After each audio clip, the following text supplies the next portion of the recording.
We don't have mirrors in our home gym, and that's deliberate.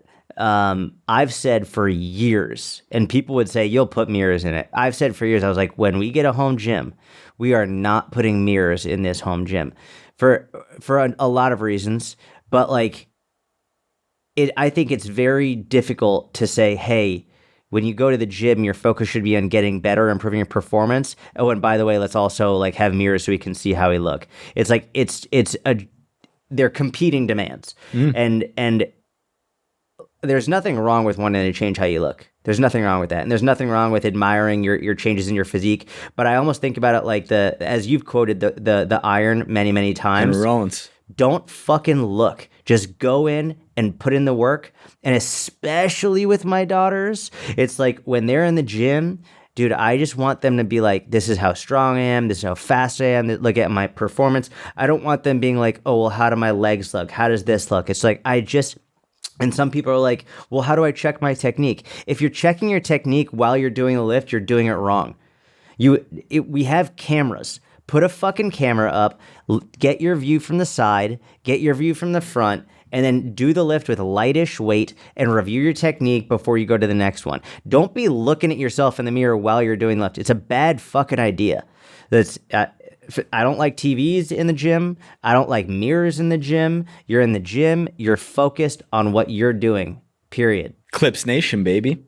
I completely agree on the wanting to be focused on performance. I especially agree, a la our conversation about plastic surgery last week and steroids, et cetera. Not having the focus be on how you look and that being the main thing you're focused on when you're lifting. Yeah.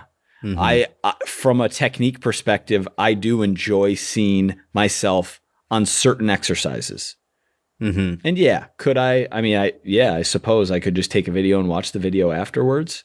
You're also more advanced. I'm thinking about the beginner who will watch what they're doing and like they'll set up and they'll crank their neck. Like turn their head to look. Yeah, they're doing a barbell squat or like whatever, turning their fucking spine with a load on their back. I'm like, what are you doing?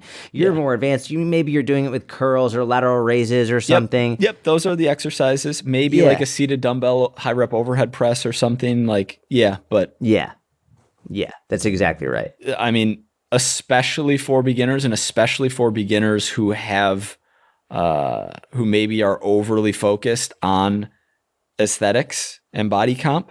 Henry Rollins, 200 pounds is always 200 pounds. Go in for what it was like a year and don't look at yourself 2 years. I want you to lift for 2 years and I don't want you to take your shirt off. I don't want you to look at yourself with your shirt off. Yeah. And then after 2 years you can look. Might be the most underrated advice ever. In all of fitness. Just fucking work hard for years and don't look at yourself. Don't judge or compare yourself. Just fucking lift and get strong.